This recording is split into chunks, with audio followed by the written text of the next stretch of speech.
el cinematógrafo de los hermanos Lumière.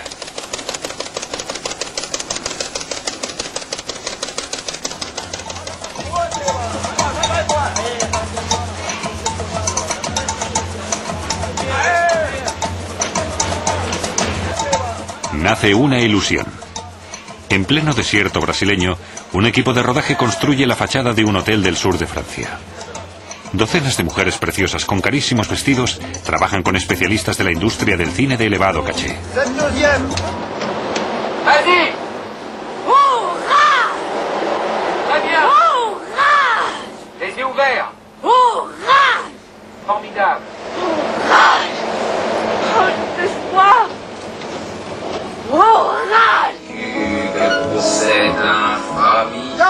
Ruedan una brevísima grabación de cine de solo 30 segundos de duración.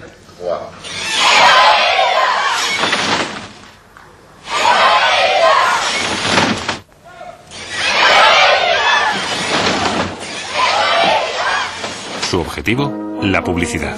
Su precio, 5 millones de marcos. Las producciones de la fábrica de sueños crecen a pasos agigantados y con ellas los gastos de los espectadores que desean ver cumplidas sus ilusiones.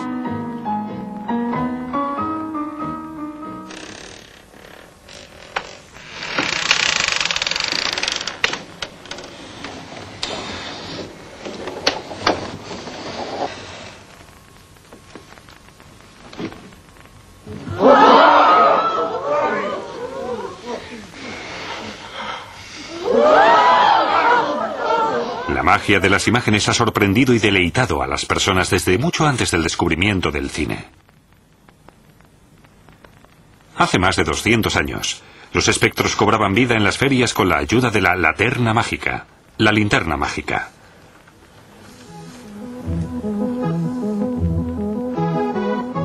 Las fantásticas apariciones surgían de una lente con cristales pintados de colores y se proyectaban en una pantalla o en el aire. Por su estructura, se pueden superponer unos dibujos sobre otros, lo que provoca una sensación de movimiento.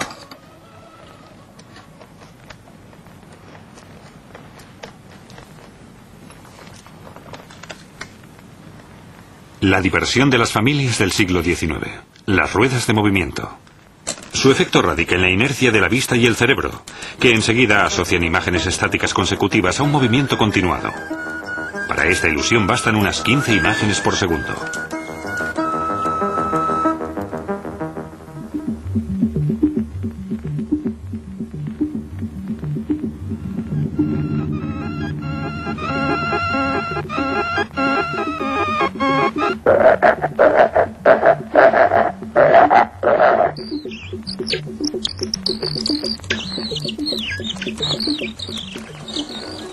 El rotoscopio, el zoótropo o el praxinoscopio se movían por un principio parecido.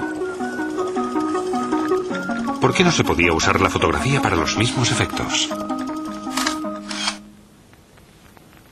Con nuevos procedimientos se acortó el tiempo de exposición para poder captar las distintas fases del movimiento.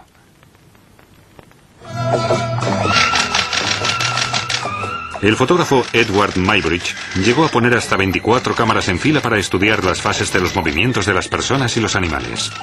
Al pasar, rompían las cuerdas y las cámaras se disparaban.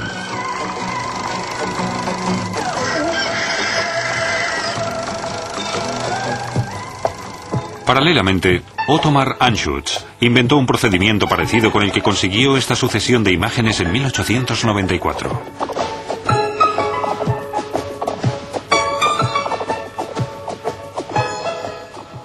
Edison también hizo una aportación decisiva a la historia del cine.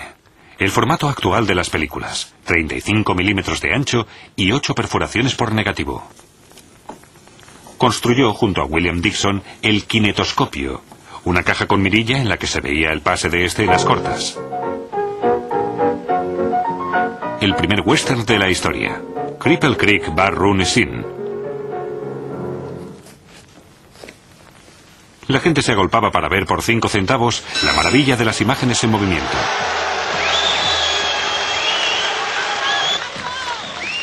El primer estudio de la historia de cine, el Black Maria de Edison en Nueva Jersey.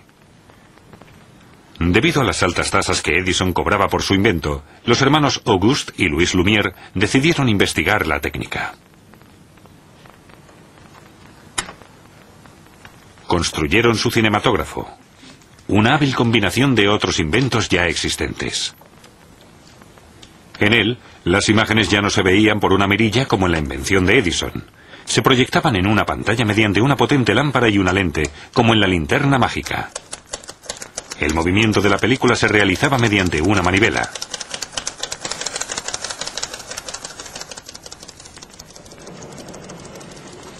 ...28 de diciembre de 1895... el Gran Café del Boulevard de los Capuchinos de París. En el Salón Indio se realizó la primera proyección pública de cine.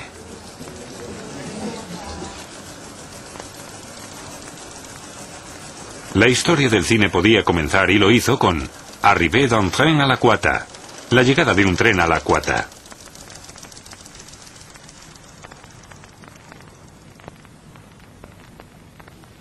El obturador se encargaba de alternar la proyección de cada imagen con el transporte de la cinta. En aquella época se pasaban 16 imágenes por segundo. Su sucesión producía en el cerebro humano la ilusión de movimiento.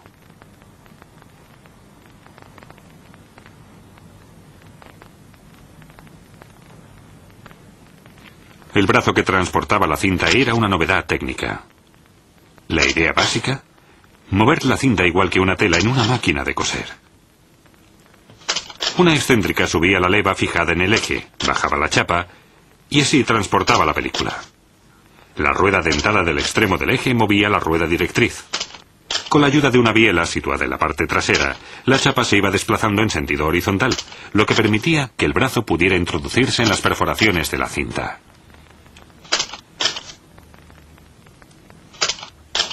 Los movimientos estaban tan coordinados que la cinta se movía mecánicamente. Proyección, transporte, transporte, proyección. Además, el eje principal contaba con una pantalla giratoria que obstruía los rayos de luz del proyector durante el cambio de negativo. Así los ojos percibían directamente el fotograma nuevo.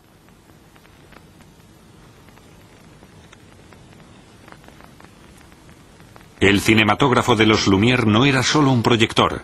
También era una cámara. Así, con el mismo aparato se podía grabar, proyectar e incluso hacer copias de las películas.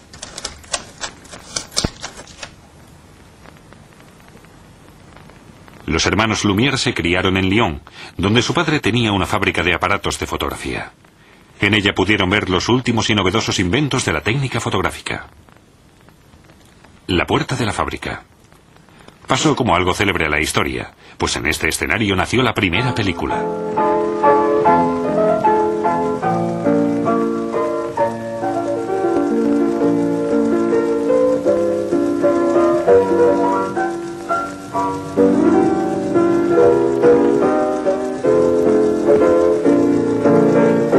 Sortie des usines, la salida de la fábrica, se rodó con un único encuadre. Las primeras películas de los Lumière fueron documentales de apenas 1 minuto de duración. La expectación de su presentación en París era enorme. A los pocos días ya había cola para verlos. Pronto, los Lumière tenían cientos de películas en sus archivos y docenas de técnicos de cámara viajaban a sus órdenes por todo el mundo. Pero poco después de la invención, los caminos de los dos hermanos se separaron. Louis siguió trabajando en la técnica fotográfica y cinematográfica y dirigió la fábrica de Lyon. A pesar de su gran éxito, en 1898 cesó la producción. Auguste, al que se puede ver en la grabación de este antiguo documental, se entregó a resolver muchos problemas de la medicina y la bioquímica.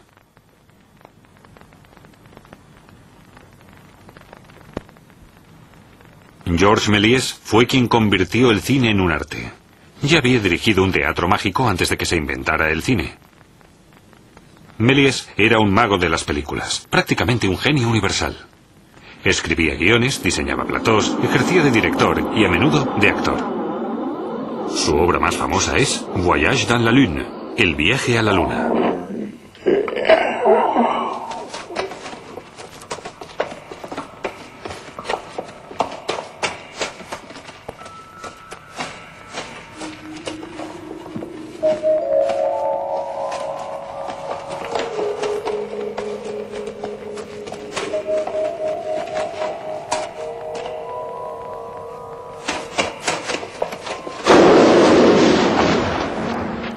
El habilidoso Méliès aplicó sus trucos más conocidos en el cine y desarrolló nuevos efectos.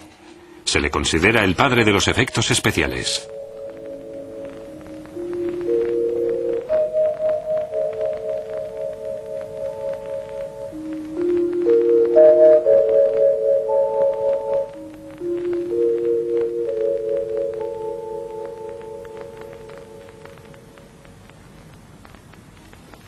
Los franceses Gaumont y Pathé hicieron del cine una industria.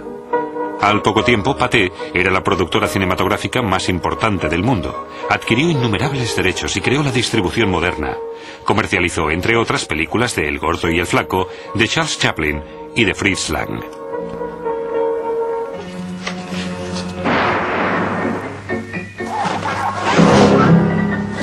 Desde entonces, la cámara estuvo en todos los escenarios importantes informando sobre la actualidad en deportes o sobre los nuevos descubrimientos de la historia, como el reactor a motor de los hermanos Wright. Pronto las películas incluyeron también sonido. Y poco antes de la Segunda Guerra Mundial llegó el cine en color. En el ámbito de la ciencia, la cámara accedió a los escenarios más remotos, al frío de los hielos eternos o a las profundidades del océano. También ayudó a las industrias a la recopilación de conocimientos, así como a la investigación del universo.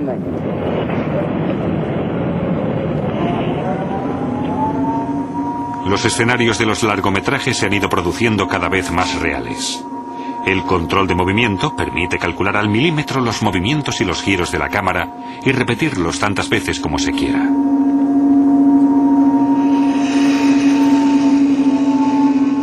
La amplitud de la gama lumínica permite nuevos efectos ópticos. Aquí, mediante control de movimiento, la maqueta de una nave espacial.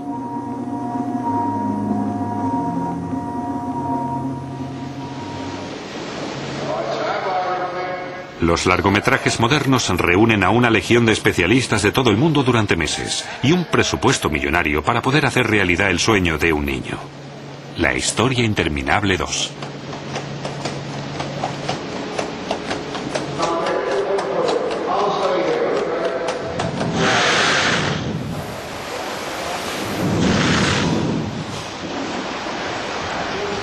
Los herederos del cinematógrafo de los Lumière tienen un ángulo de movimiento que permite que el director controle enseguida todos los planos.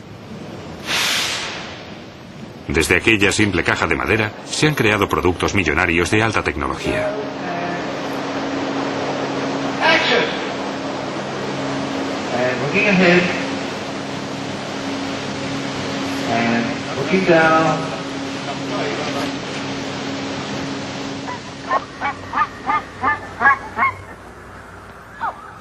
Y ese desarrollo aún no ha terminado. Pantallas gigantes, superficies de proyección curvadas, cicloramas. El sistema Omnimax trabaja con una película de 70 milímetros. Cada negativo es casi tan grande como el de una postal. El cambio requirió la construcción de una nueva cámara y un proyector completamente innovador. Este proyecta las imágenes en la pantalla con una intensidad de luz de 15.000 vatios.